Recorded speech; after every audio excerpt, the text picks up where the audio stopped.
Justin et Rachel sont mariés depuis 10 ans.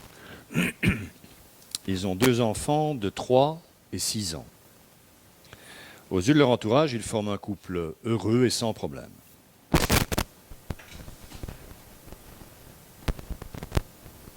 Ça finit, oui.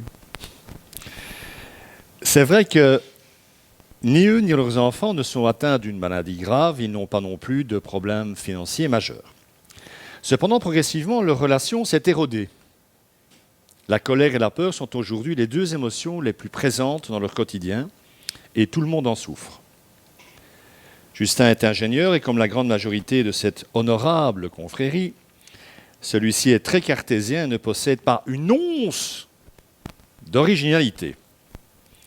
Quel ennui! La façon dont il témoigne de son amour à sa femme consiste à ramener un bon salaire à la maison tous les jours. Plutôt tous les mois, soyons raisonnables. Rachel a grandi dans un foyer brisé et elle apprécie particulièrement les moments d'intimité avec Justin. En fait, elle a toujours attendu plus de sa part qu'il ne semblait prêt à donner. Avant l'arrivée de leurs 2 garçons, elle avait Justin pour elle toute seule, mais depuis un certain temps déjà, le stress et leur emploi du temps respectif ont commencé à faire des ravages chez Rachel. Justin est fort investi dans ses activités sportives, les activités sportives de son aîné, et continue à fréquenter la salle de sport 3 fois par semaine, comme il avait l'habitude de le faire avant leur mariage. Il estime être un bon père et un bon mari.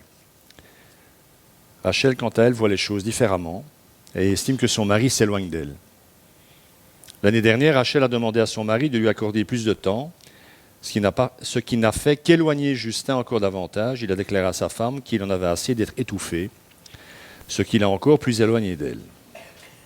Et ce qui a pour effet de rendre Rachel encore plus désespérée et démunie, et ce qui a donné à Justin l'envie de passer encore plus de temps à l'extérieur de la maison. Cela a duré des mois jusqu'à ce que Rachel se décide à en parler à son pasteur en posant la question « Quel est notre problème ? C'est comme si nous allions dans des directions opposées. Nous n'arrivons plus à être connectés l'un à l'autre. » Comme pour de nombreux couples, les opposés se sont attirés, du moins au départ. Avec le temps, les contraintes de la vie quotidienne et les chocs liés à des traumatismes, les traits de caractère qui les avaient attirés l'un vers l'autre au début de leur histoire, les éloignent désormais. Ils méprisent à présent chez l'autre ce qu'ils appréciaient autrefois. Ils semblent venir de 2 planètes différentes. Ils prennent conscience, nos 2 amis, qu'ils perçoivent le monde de façon diamétralement opposée. En fait, en clair, même si c'est difficile à vivre, leur situation est simple. Ils ne retrouveront probablement plus jamais la paix et l'amour tant qu'ils n'auront pas compris pourquoi ils pensent ce qu'ils pensent, ressentent ce qu'ils ressentent et agissent comme ils le font. Chacun d'entre nous, nous avons un style relationnel qui nous est propre. Que nous en soyons conscients ou pas. Je ne dis pas que c'est conscient, mais nous avons un style relationnel.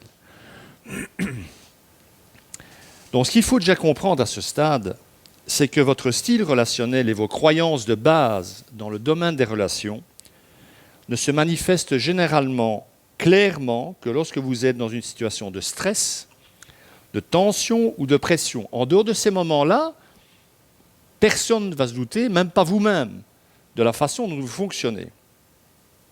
Il faudra attendre une déception, peu importe la forme que celle-ci va prendre. En fait, pour faire simple, nous développons 4 styles relationnels distincts en fonction de la façon dont nous répondons ou avons répondu par le passé à 2, ça s'en fait 4, à 2 questions primordiales, cruciales, vitales, fondamentales. Il y a d'autres adjectifs, mais je m'arrête ici. Suis-je digne d'être aimé ? Les autres sont-ils capables de m'aimer ?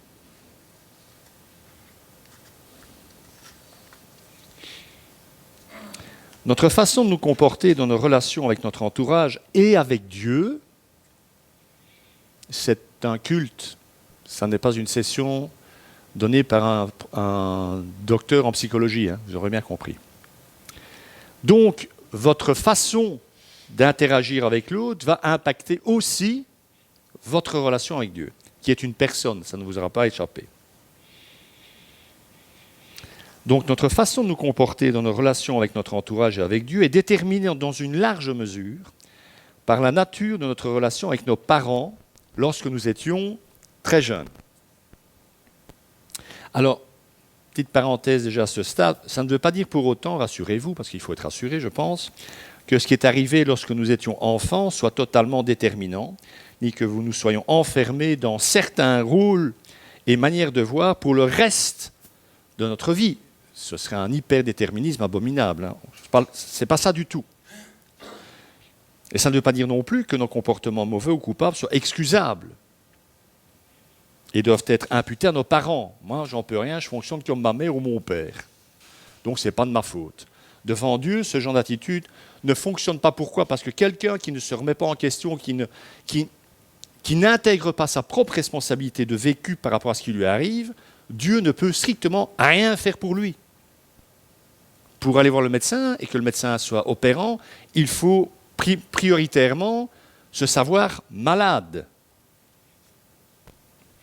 Ça signifie en revanche que nous avons besoin de clairement comprendre les obstacles, voire les murs ou les montagnes que nous aurons peut-être à franchir sur la route de la maturité émotionnelle et spirituelle, parce que les deux vont ensemble.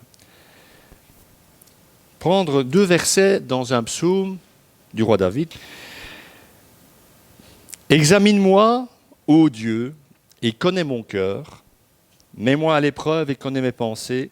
Regarde si je suis sur une mauvaise voie et conduis-moi sur la voie de l'éternité. » C'est une belle demande. David avait bien compris qu'il n'était pas toujours capable de discerner par lui-même, objectivement, ce qui le faisait agir. Et c'est pour cette raison qu'il demande à Dieu de le rendre conscient de ce qui se passe en lui et du pourquoi ça se passe. Alors c'est une prière qui est extraordinairement dangereuse parce que c'est le type de prière auquel Dieu va toujours répondre, si vous êtes sincère. Vous voulez qu'il vous montre et qu'il vous change, il va le faire. Hein.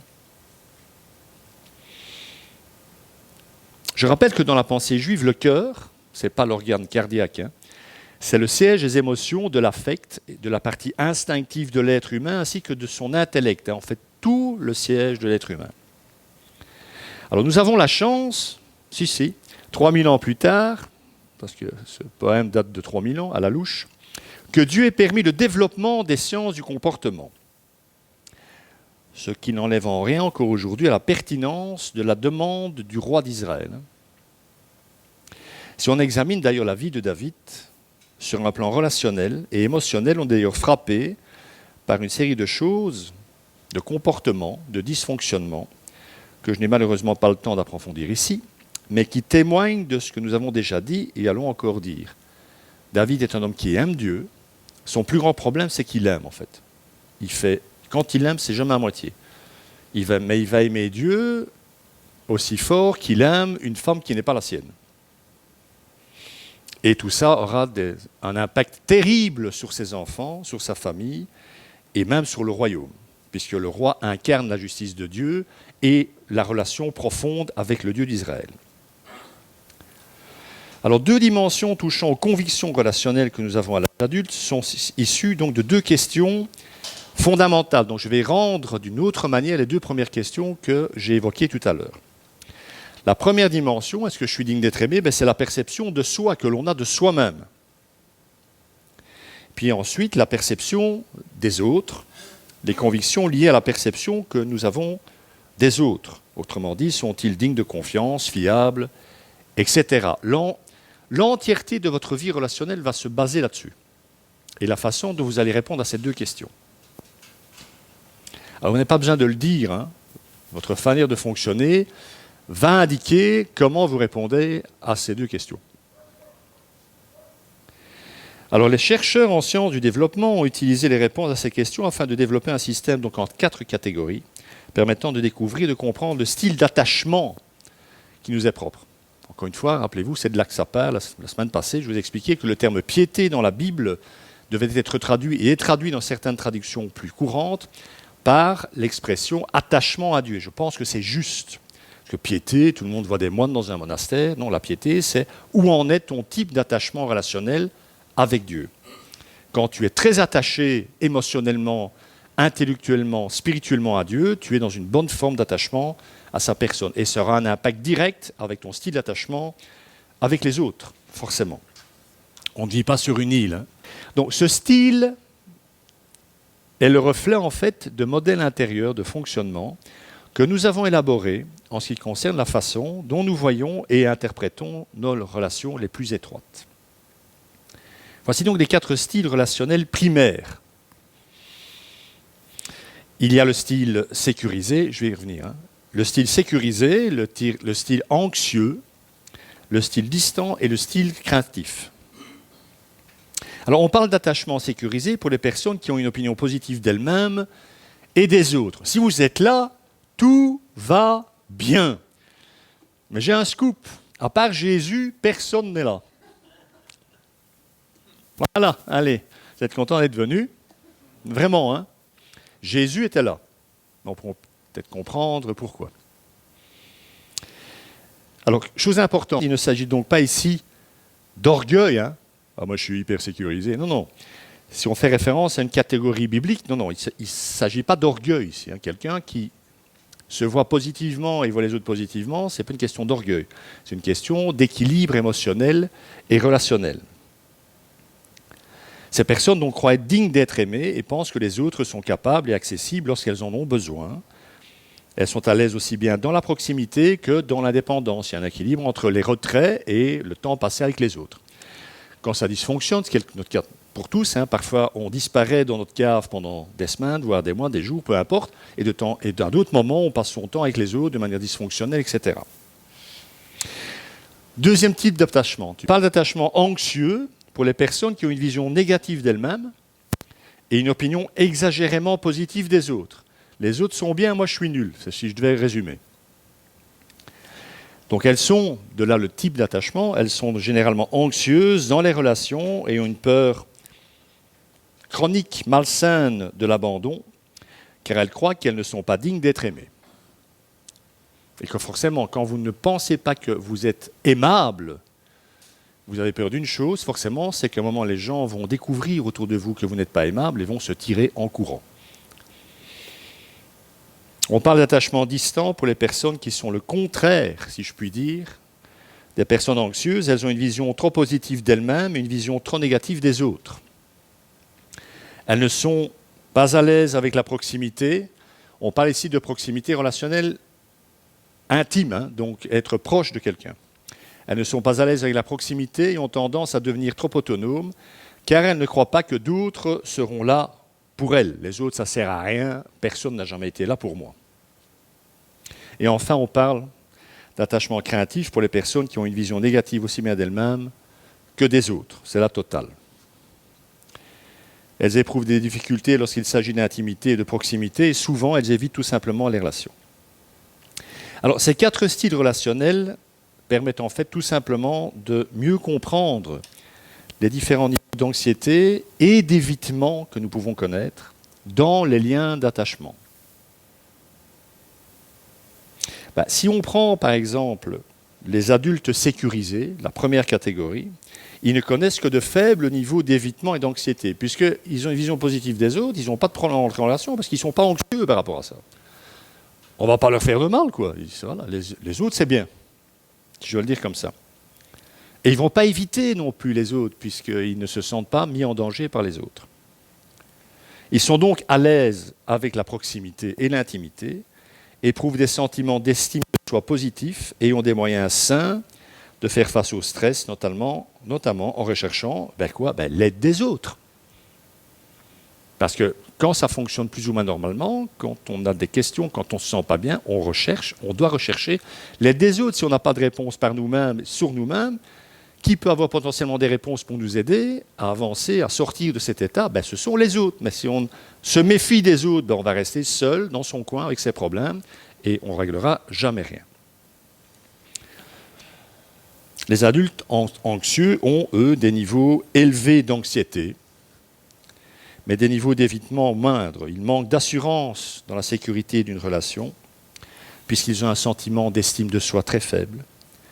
Ils craignent d'être rejetés et ont une envie de proximité, puisque les autres sont mieux qu'eux. Il faut forcément que je passe beaucoup de temps avec les autres. Ils sont inquiets de façon obsessionnelle, en demande permanente et collant dans leurs relations plus étroites. On a connu quelqu'un qui colle en permanence, qui est en demande permanente. Mais il est probablement d'un style relationnel anxieux. Mais ça nous permet aussi, puisque nous sommes tous esquintés et nous sommes tous déficitaires, de percevoir les choses un peu dans... Pas simplement être « Oh, qu'est-ce qui me colle ?» Ben, dire « Bah oui, mais s'il colle, il y a peut-être une raison à ça. » Et d'être dans de l'accueil, même des gens collants, par exemple. Les adultes distants enregistrent des niveaux d'évitement élevés et des niveaux d'anxiété très bas. Pourquoi ? Parce qu'ils se surestiment et ne sont pas à l'aise dans l'intimité. Et enfin, je retermine par les adultes craintifs. Ils révèlent quant à eux des niveaux élevés d'évitement et d'anxiété, recherchent l'acceptation et l'estime des autres, mais craignent que ceux-ci ne soient pas capables de répondre à leurs besoins et sont donc mal à l'aise avec la proximité et la construction d'une relation intime. Alors, vous êtes peut-être en train de vous dire que tout ça est fort psychologisant et que ça n'a pas vraiment de base biblique. Alors, première information, même s'il y a de la psychologie dans la Bible, ce n'est pas un bouquin de psycho. Et remercions le Seigneur que toutes les dynamiques et tous les domaines de la culture humaine, de la connaissance humaine ne soient pas repris dans la Bible, parce qu'on aurait des Bibles qui feraient à la louche 685 kilos. Vous comprenez ? Mais il y a des indices. On en prend un. Lévitique 19-18. J'ai déjà fait allusion à celui-là. Tu aimeras ton prochain comme toi-même. Tout est là. Vous êtes capable de vous aimer vous-même, vous êtes capable d'aimer les autres comme vous-même. Si on se pose honnêtement la question devant Dieu, on connaît tous ce verset. D'après Jésus, quand tu lui posais la question, dans le Nouveau Testament, quel est le plus grand des commandements ? Il disait, tu aimeras ton Dieu, on est de nouveau là, hein. Tu aimeras ton Dieu de tout ton cœur, de toute ta pensée, de toute ta force, et tu aimeras ton prochain comme toi-même. Donc les deux sont liés. Mais Jésus dit, c'est le plus grand et le plus important des commandements. Pourquoi ? Parce que si vous vivez ça, vous accomplissez la loi. Paul, l'amour est l'accomplissement de la loi, mais pas n'importe quel amour, un amour équilibré, structuré, aussi bien de soi-même en Dieu, parce que je suis aimé de Dieu, et un amour équilibré vis-à-vis des autres, parce que comme je suis habité par l'amour de Dieu, j'aime l'autre. Alors, quand on lit, vous me direz après, ou voilà, si vous n'êtes pas d'accord avec ça, mais quand on lit, moi, à titre personnel, quand j'ai lu, et Dieu sait si j'ai lu ce verset, instinctivement, on pense souvent que l'emphase de cette phrase, et ça déjà, ça nous écrase un petit peu, que l'emphase de cette phrase tombe sur l'obligation d'aimer son prochain. On dit, je vais devoir aimer mon prochain. Et là, directement, il y a des gens qui apparaissent dans votre tête. Des têtes de gens, en gros plan. À commencer par les plus proches de vous. Pas les plus loin qui apparaissent en premier, hein, c'est les plus proches de vous. Et on se dit, Seigneur, comment moi je vais faire ça ? Eh bien, mes amis, c'est une erreur de commencer par de mettre l'emphase sur le côté, vous devez aimer les autres. Parce que je pense vraiment que l'emphase est mise sur l'amour de soi. Encore une fois, répétons que s'aimer soi-même dans la pensée de Dieu, ça n'est pas être égocentrique, hein, mais c'est bien d'avoir trouvé son véritable équilibre et de s'accepter au travers du regard d'amour que Dieu porte sur vous. Alors cela fait, une fois ce travail d'analyse, de découverte et de changement entamé, nous sommes rendus capables d'aimer les autres. D'ailleurs, rappelez-vous, le nouveau commandement donné par Jésus avant son arrestation, sa crucifixion et sa résurrection, il dit à ses disciples, Jean 13, 34, « Aimez-vous les uns les autres ?» On est reparti, mais il monte l'échelle. « Comme moi, je vous ai aimé. » Donc c'est l'amour dont a témoigné le Christ qui devient le maître étalon de notre amour à nous. Hein ? On était déjà mal avec le verset d'avant. Alors, comme toi tu es aimé, oui. Ben oui, c'est le niveau. Donc, si vous voulez évaluer la croissance spirituelle du chrétien, ce n'est pas au niveau de ses connaissances bibliques, même s'il en faut les cocos. Bien, la connaissance est super importante. Pour moi, la seule évaluation, c'est comment cette personne aime. Quelle est sa qualité d'amour? Dieu étant amour, ça n'est pas très étonnant que pour lui, le plus important, ce soit l'amour. Donc, aimez-vous les uns les autres comme moi je vous ai aimé. Ça n'est en fait qu'une conséquence de cette transformation radicale intérieure à laquelle nous appelle notre Seigneur. Alors, vous savez sans doute, ce « aimez-vous les uns les autres comme je vous ai aimé », c'est aux disciples, à ses disciples, à ses plus proches que Jésus dit ça. Et parmi ses disciples, encore lui, décidément, quand je le croiserai dans le royaume de Dieu, il va me dire « Qu'est-ce que tu m'as chargé, Yves ?» Il y a Pierre, dans les disciples. Pierre qui a, pour faire simple, c'est plus compliqué que ça, mais en gros, Pierre qui a une très haute opinion de lui-même, et une piètre opinion des autres. Ils vont tous se lâcher parce que ce sont des cloches et des baltringues. Mais moi, Seigneur, je suis prêt à mourir pour toi. On l'a vu quelques heures plus tard, Cocorico, 3 fois, et Pierre se déballonne comme une gonzesse, excusez-moi, mesdames. Ça allait m'échapper. Oh non, je l'ai dit. Oh, pardon. C'est une expression, voilà. Je ne trouve pas ça bien que quelqu'un ait inventé cette expression. Je ne trouve ça vraiment pas bien. Donc, Pierre, on revient à Pierre, soyons sérieux. En gros, Pierre, si on revient à nos catégories, est un adulte distant. Alors, on ne parle pas de sa famille, on sait que sa belle-mère vit chez lui, ça explique peut-être certaines choses. Mais suite à son reniement, Jésus va lui apprendre que seul un amour retrouvé pour les autres lui permettra de paître le trône de Dieu. C'est entre autres la dynamique de cet triple questionnement de Jésus à la fin de l'évangile de Jean. Pierre, est-ce que tu m'aimes? Mais oui, Seigneur. Amour pour Dieu. Alors tu peux paître mon troupeau. Alors tu peux aimer tes frères et sœurs. Mais ça va commencer par être conscient que, en fait, ton enracinement doit être dans mon amour que moi j'ai pour toi. Tant que tu penseras que ton amour à toi, parce que tu es Pierre, est suffisant pour faire ce que tu vas devoir faire, à savoir aussi à un moment mourir en martyr, ça ne va pas le faire, Pierre. Tu vas continuer à dysfonctionner. Donc, toute cette pédagogie de Jésus vis-à-vis de Pierre, qui est son ami, il aime profondément Pierre, et il veut le voir devenir l'apôtre que Dieu veut le voir devenir. Mais pour ça, il va falloir qu'il passe par cette transformation intérieure. Et ça fait mal. Quand je lis cette finale de Jean, souvent j'en ai des larmes aux yeux, parce que ça n'a pas l'air d'être drôle du tout pour Pierre. Il a en face de lui un homme qu'il aime, imparfaitement. Mais c'est quand même l'homme qu'il aime le plus au monde. Il aime peut-être plus que sa femme, que sa belle-mère. Okay? Mais objectivement, il aime Jésus. Mais s'il construit sa vie sur la capacité d'amour personnel qu'il a, alors qu'il dysfonctionne comme tout le monde, ça n'ira pas. Et il va passer sa vie à échouer. Il doit descendre de ses prétentions, si vous préférez. Il est donc sans doute un adulte distant. Et suite à son reniement, donc, il va apprendre que seul un amour retrouvé pour les autres lui permettra de paître le troupeau de Dieu.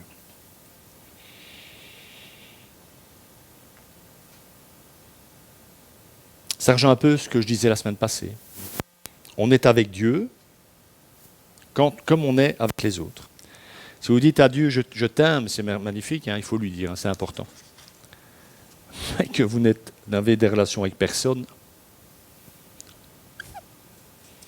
qu'est-ce que c'est bien que cet amour-là, Combien de serviteurs de Dieu, des prêtres, ok, mais des prêtres, des pasteurs, peu importe, vous mettez dans ce vocable serviteurs de Dieu ce que vous voulez, mais combien d'entre eux, en tout cas pour ceux dans le protestantisme qui peuvent se marier, combien de serviteurs de Dieu n'ont-ils pas négligé leur famille? Parfois même encouragés par d'autres, en se trouvant l'excuse qu'ils servaient et aimaient Dieu, et n'avaient donc pas le temps d'aimer et de servir leur famille. Ne croyez surtout pas que c'est très courant, ça. Vous voyez les cas des charges pastoraux, ce qu'on demande, on attend du pasteur. À la fin, moi je me rappelle de mon cahier de charge à l'époque. Alors, les catégories, j'étais d'accord, mais le nombre d'heures, à un moment, et alors en plus, petite fille là, et il faut que le pasteur passe beaucoup de temps avec Dieu. Je dis quand? La nuit. Vu tout ce que je vais avoir à faire, c'est la nuit que je vais... Mais quand Dieu passe à la trappe, parce que c'est Dieu en premier qui passe à la trappe dans ce genre de choses, juste dans l'alignement, la deuxième chose qui va passer à la trappe, c'est les plus intimes. C'est ta femme et tes gosses. Hein. J'y suis passé, je sais ce que c'est. Tu n'as pas le temps de passer avec ta femme et tes enfants, t'inquiète pas. Tu sers Dieu, quoi. Ah bon? L'apôtre Jean va lui aussi relier l'amour envers Dieu et envers les autres. Voilà ce qu'il dit dans sa première épître. Si quelqu'un dit « j'aime Dieu », alors qu'il déteste son frère, c'est un menteur. Ça ne laisse pas beaucoup de place à l'interprétation, ça. En effet, si quelqu'un n'aime pas son frère qu'il voit, qu'il peut toucher, comment peut-il aimer Dieu qu'il ne voit pas? Or, voici le commandement que nous avons reçu de lui, celui qui aime Dieu doit aussi aimer son frère. C'est QFD, ça c'est l'objectif. Voilà. Alors Jean Climac, un père de l'Église, dans son livre L'échelle sainte, au 26e degré de cette échelle, c'est-à-dire que vous arrivez jusque-là, dit quant à lui que l'amour du prochain est plus important que la prière. Et Jean Climac passait sa vie à prier, hein, je précise, c'est un homme de prière. Et voilà ce qu'il dit. Il arrive lorsque nous sommes en prière que des frères viennent nous trouver.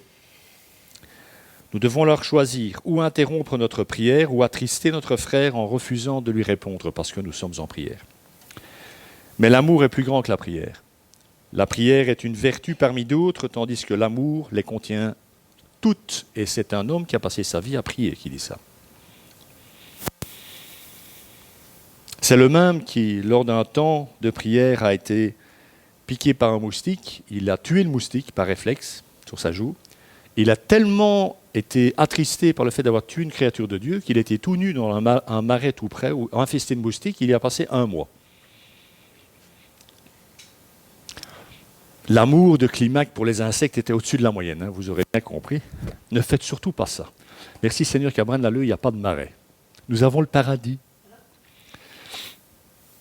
Alors, de nombreux professionnels ont fait remarquer que les enfants, par exemple, parce que tout part commun un peu dans l'enfance, n'ont pas, et ça c'est une bonne nouvelle, hein, n'ont pas de besoin de parents parfaits pour grandir et devenir émotionnellement sains et équilibrés, mais qu'ils ont besoin de parents suffisamment bons, dans le terme bonté, hein, pas bon capable, hein, dans le terme bonté.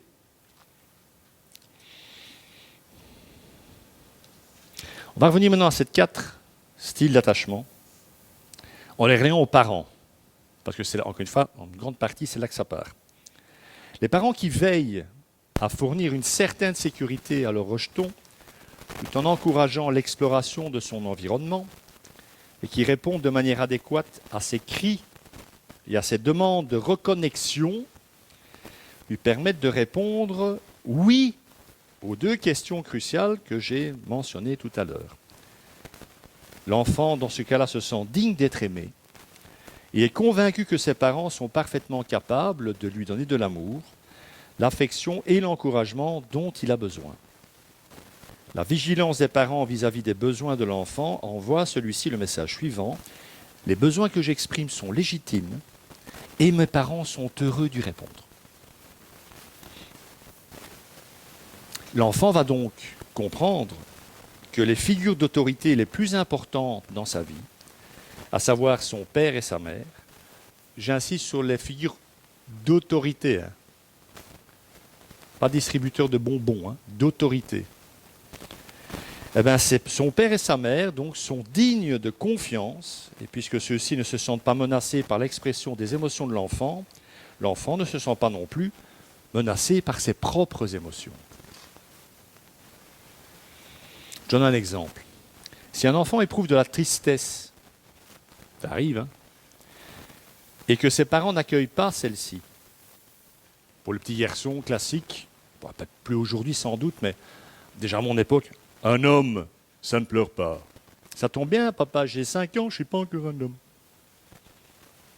Mais ça, c'était courant, hein, à une certaine époque. Allez, t'es un homme, ça ne pleure pas. J'ai quand même un couteau de 20 cm dans la jambe, papa, ça. Non, un homme, ça ne pleure pas.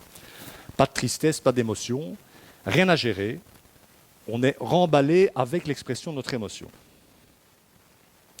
Et dans ce cas-là, l'enfant va catégoriser. C'est pas du grec pourtant. En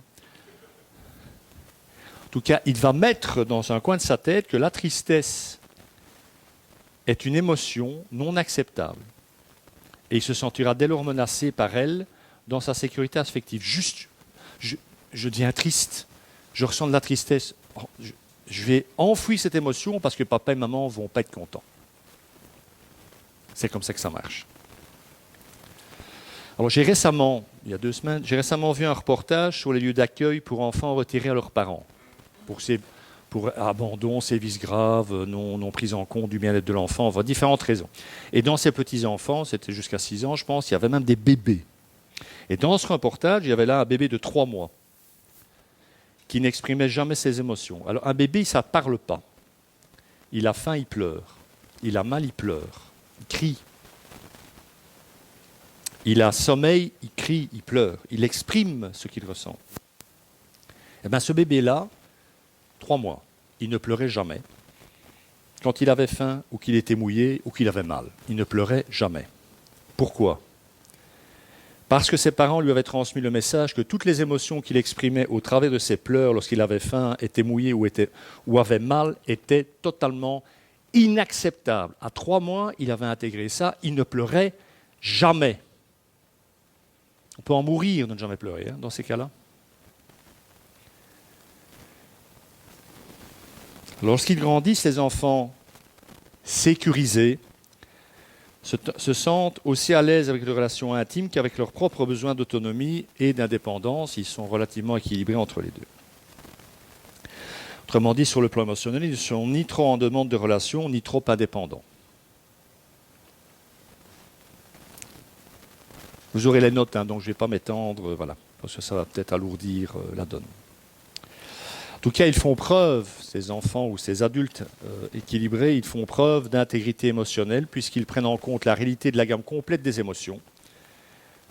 Ça veut dire aussi bien positive que négative dans la relation. Donc ils acceptent que les autres soient en colère, ils acceptent que les autres soient énervés, stressés, tristes. Ils acceptent, ils accueillent ces émotions de l'autre parce qu'on a accepté les leurs. Donc, ils ne vous rejettent pas parce que vous êtes triste, ils ne vous rejettent pas parce que vous êtes en colère, ils vous accueillent comme vous êtes. Ça veut simplement dire une chose, c'est qu'ils gèrent leurs émotions et qu'ils ne sont pas dominés par elles. Par exemple, en situation de stress, on en connaît tous au travail entre autres, ils conservent la capacité de penser de manière claire et vont, je l'ai dit tout à l'heure, rechercher les conseils d'amis en qui ils ont confiance et dont ils respectent l'autorité sans pour autant sombrer dans l'obéissance aveugle ou servile. Ils vont les demander conseil. Résumé, personnes sécurisées. Ils n'ont pas peur des émotions, qu'il s'agisse des leurs ou de celles des autres. Ils sont prêts à solliciter et accepter le réconfort d'autrui. Ces personnes savent que les relations peuvent être sûres, ce qui leur donne du courage pour s'engager dans l'amour et l'intimité. Ils prennent leurs responsabilités, ils trouvent le courage d'agir lorsque c'est nécessaire. Ça ne veut pas dire qu'ils sont parfaits, vous aurez bien compris, bien entendu. Ils sont pécheurs comme les autres.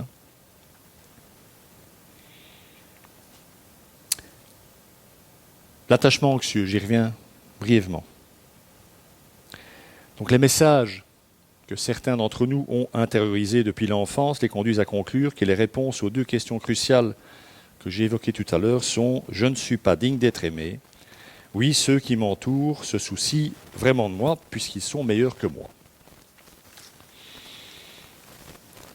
Alors dans de nombreux cas, leurs parents ont été émotionnellement immatures, dépendants et instables. Et si je dois être taquin, je dirais que beaucoup d'enfants aujourd'hui vont se retrouver dans ce modèle-là parce qu'ils auront des parents immatures.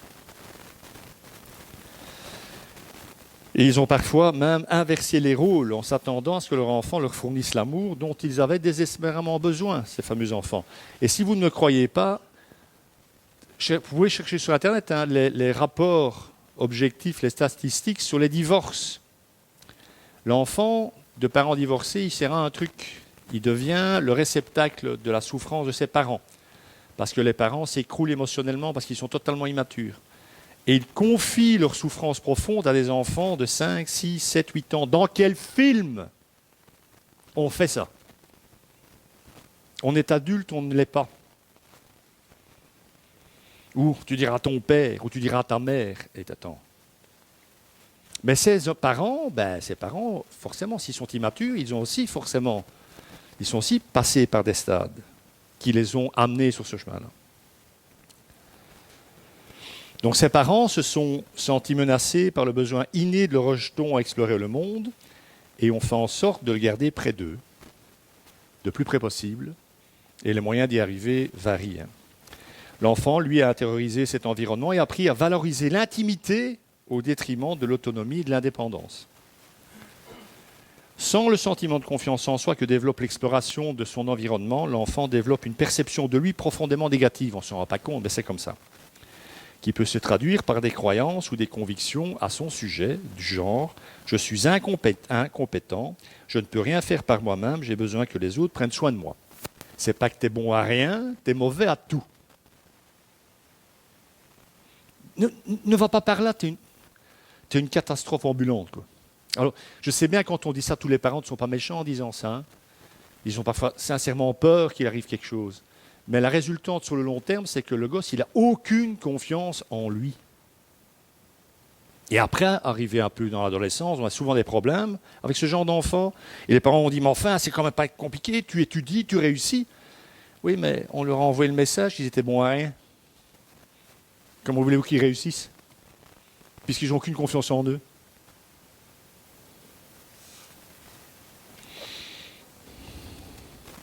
Donc tout cela a souvent pour conséquence une peur démesurée de l'abandon. Personne anxieuse est donc quelqu'un qui n'a pas développé une perception exacte d'elle-même et des autres. Elle manque de confiance en elle pour devenir autonome. C'est la raison pour laquelle elle fait trop facilement confiance à des gens peu fiables et recommandables dans l'espoir qu'ils feront quelque chose pour elle, qui vont amener une différence dans leur vie. Mais aucun discernement. On fait souvent rentrer le loup dans la bergerie. Donc l'obsession de la personne anxieuse, vous l'aurez compris, est de savoir si les autres l'aiment et l'acceptent, et il éprouve un sentiment confus et permanent, la peur d'être rejeté.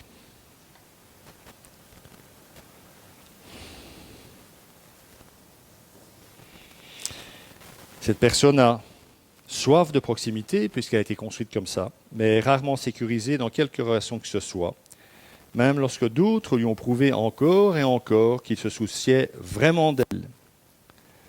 Le désir d'amour, en fait, de ce type fait qu'elle étouffe les autres par des gestes d'attention et d'affection excessifs, ce qui a finalement pour effet de les éloigner, la laissant ainsi avec un sentiment d'abandon et de confusion.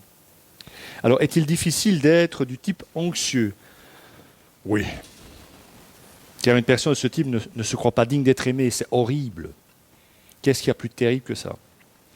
Est-il difficile d'aimer quelqu'un de type anxieux? Oui, car on ne peut jamais l'aimer assez.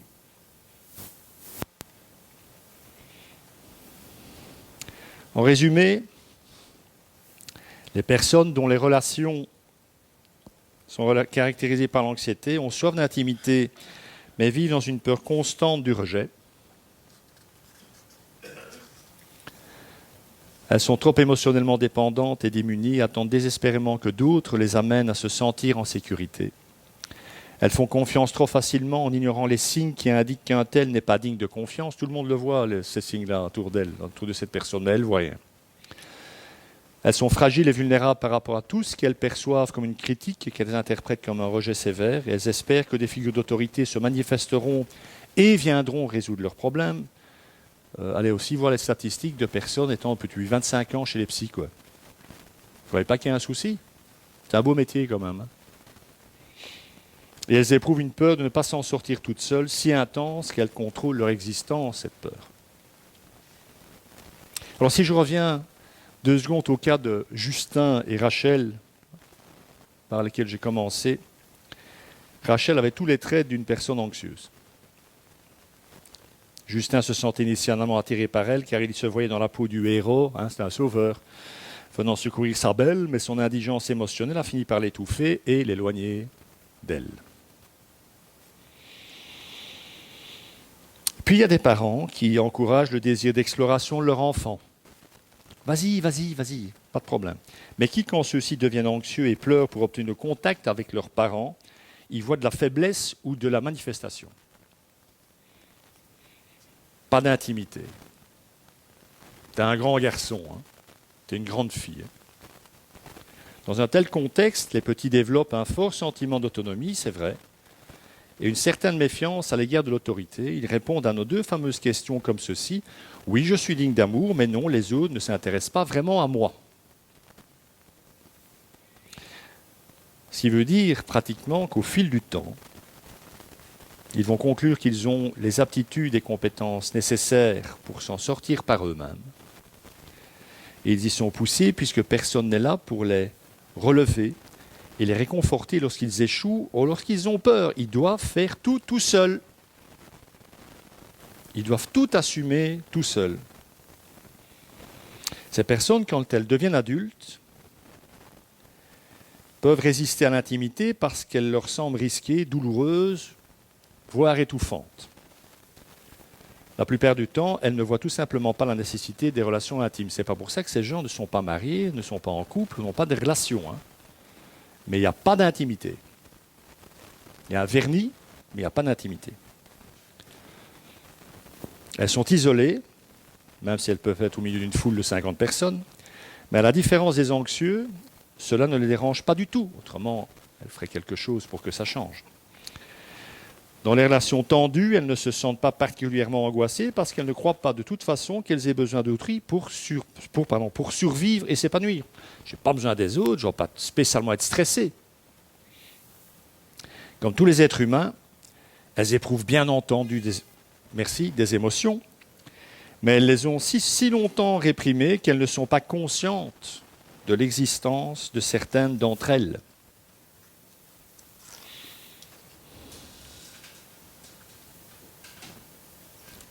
Alors ces personnes, c'est symptomatique. Ces personnes ont souvent beaucoup d'énergie, même de l'énergie émotionnelle, mais elles vont les investir dans des domaines où, logiquement, à la base, on ne devrait pas les investir. Le travail, le sport, le ménage, la compétition. Elles sont capables de vive colère en cas d'échec ou lorsque les choses ne vont pas comme elles veulent, et des joies intenses en cas de victoire ou de réussite. Alors, s'il y a un conjoint, c'est un exemple que je donne pour vous rendre compte que c'est quand même... Voilà. S'il y a un conjoint, surtout s'il est de type anxieux, le conjoint va se demander où vont leurs émotions. En période de stress, les personnes de ce type deviennent encore plus détachées sur le plan émotionnel, plus enfermées intellectuellement et plus obstinées que jamais à prouver à tout prix quelque chose à elles-mêmes et aux autres. Ce sont des gens qui n'écoutent rien. Et elles expriment rarement, sinon jamais, leurs besoins relationnels. Donc si vous êtes en couple avec une personne de ce type, vous allez devoir passer votre vie à faire toujours le premier pas, si vous voulez une connexion. Elles ne le feront jamais, ces personnes. Alors, est-il difficile d'être quelqu'un de distant ? Ben, forcément. Parce qu'on ne fait confiance à personne et c'est horrible. Est-il difficile d'aimer quelqu'un de distant ? Oui, car il ne laisse jamais vraiment entrer personne dans son monde intérieur, même pas son conjoint, si conjoint il y a. En résumé, les messages suivants seront plus légers, je vous rassure. Mais... Oui, parce que je n'ai pas fini, ça vous en doutez. On va peut-être aussi un moment s'attaquer aux résolutions des problèmes, avec Dieu. C'est important. De toute façon, il n'y a que lui qui peut nous guérir de tout ça. Et on est tous dedans, donc voilà, soyons libres. Nous sommes tous esquintés. Non, mais vraiment. Encore une fois, dans la vie spirituelle, il n'y a pas de planeur interstellaire. Même pas moi. Surtout pas moi. N'est-ce pas, ma chérie ? En résumé, les personnes de type distant évitent l'intimité, car elles n'en voient tout simplement pas la nécessité, font confiance à leurs capacités et sont autonomes, connaissent souvent de faibles niveaux d'anxiété dans leurs relations, même lorsque les autres sont émotionnellement très démunis et quémandeurs, et ces personnes sont exigeantes. Elles sont très critiques et font rarement vraiment confiance aux autres. Elle s'éloigne de ceux qui expriment des besoins émotionnels profonds, qui sont ouverts, qui vont vers elle, vers ces personnes. Elles vont éviter, elles vont s'éloigner de ces personnes. Elles ont en fait des relations d'affaires avec les autres, même avec les membres de leur famille proche, mais ont des attentes claires de ce qu'à chacun doit faire pour que la relation fonctionne, à partir de leur fonctionnement à elles, forcément. Le dernier type, alors, ça c'est je ne sais pas si c'est le pire, mais enfin celui-là, évidemment, l'attachement craintif, j'aimerais vous dire qu'il n'y en a pas beaucoup, ce n'est pas le cas, il y en a. Il y en a. Beaucoup trop. Ça vous explique aussi que le royaume de Dieu, il faut vraiment qu'il vienne. Il faut vraiment arrêter tout ça, quoi.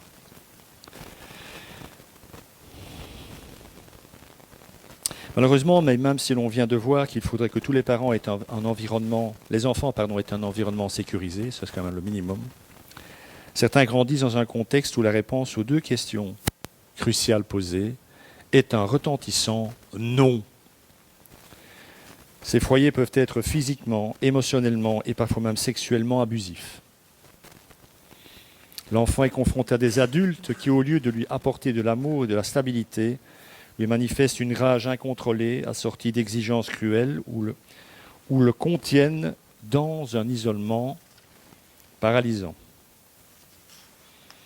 J'ai accompagné à des années de ça une jeune femme qui m'expliquait que quand elle était petite, déjà quand elle répétait sa leçon, son père l'appelait, tu connais ta leçon? Oui papa, viens me réciter. Chaque fois que la petite se trompait, le père lui foutait une grande claque dans la figure.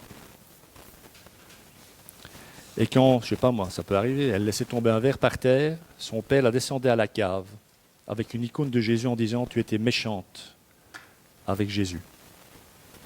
Et après, alors moi c'était miraculeux qu'elle vienne vers un pasteur quand même pour se faire aider, parce que l'image qu'on lui a envoyée de Jésus, mais je lui ai demandé de la souffrance de Jésus, quoi. Enfin, du moins dire, c'est la gamine qui compte, mais ce genre, vous imaginez, Dieu est amour, vous imaginez l'impact au niveau de l'amour de Dieu, la blessure de l'amour que le Christ doit ressentir quand il voit de tels comportements, en plus perpétués en son nom. Donc cet enfant, vous l'aurez compris, ne bénéficie ni d'un havre de paix, ni de la joie de l'exploration, ni de l'assurance d'un attachement réconfortant lorsqu'il vit des moments difficiles. Et dans ce cas, la peur de l'enfant est due au fait que sa source de confort est aussi sa source de douleur et de souffrance. Sans une base solide et sécurisante, il se fige dans la peur. Au niveau émotionnel et relationnel, il a peur tout le temps.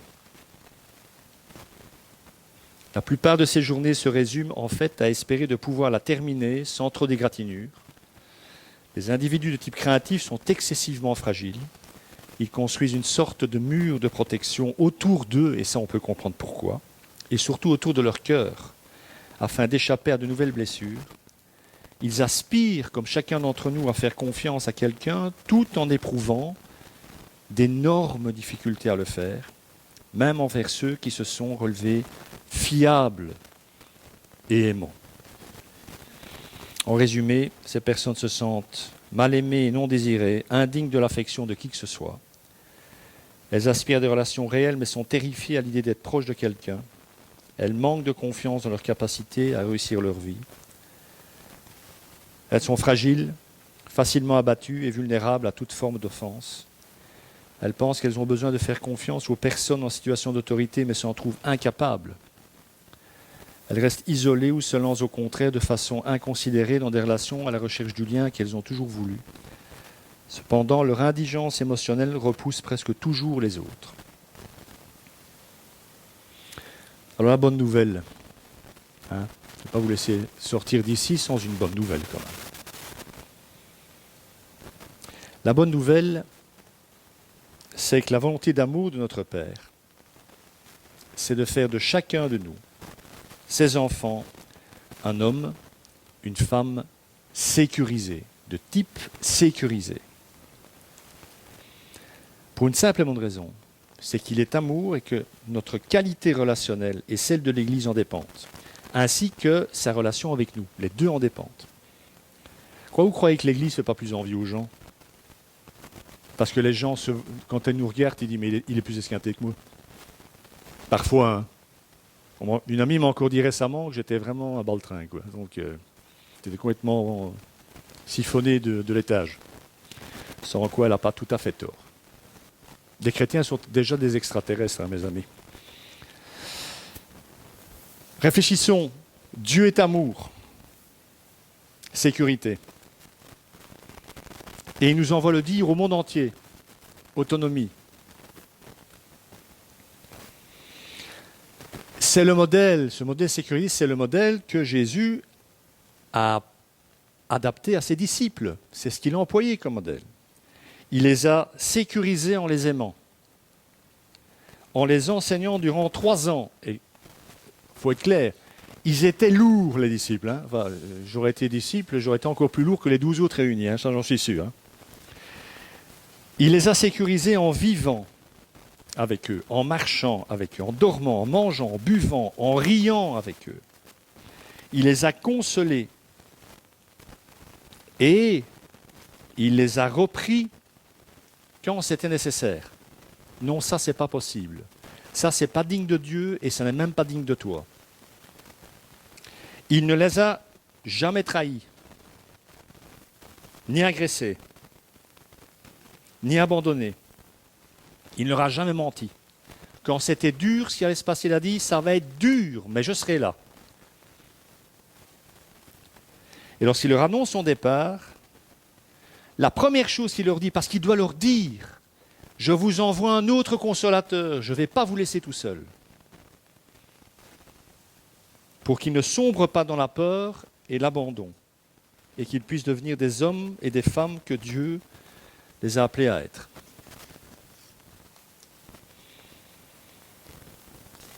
Et en même temps, ça c'est extraordinaire, à intervalles réguliers, et ce malgré toutes leurs faiblesses, Jésus leur a confié des responsabilités. Donc, ça veut dire qu'il leur a permis d'échouer. Parce que quand on confie des responsabilités à quelqu'un, on espère qu'il réussisse, mais il va peut-être échouer totalement, en partie. C'est comme un bébé qui apprend à marcher.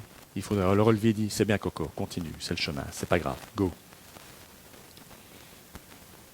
Jésus leur a donné des missions accomplies. Alors, il vient de le dire, hein, ils n'ont pas toujours tout fait à la perfection, ni toujours tout compris. Moi, ça me rassure, en fait. Hein. Mais cela les a préparés à leur grande mission finale, aller dire dans le monde entier que Dieu est amour. Je vous laisse avec cette parole du psaume 27. Mastiquez-la, cette parole. Hein. Faites-en un chewing-gum spirituel pendant la semaine. Si mon père et ma mère m'abandonnaient, toi, Seigneur, tu me recueillerais. Si mon père et ma mère m'abandonneraient, toi, tu ne m'abandonneras jamais. Alors, le programme de notre vie, c'est nous laisser aimer, nous laisser guérir par ce Dieu-là, par ce Père-là. La suite, à la semaine prochaine. Que le Seigneur bénisse sa parole et qu'il vous bénisse. Amen.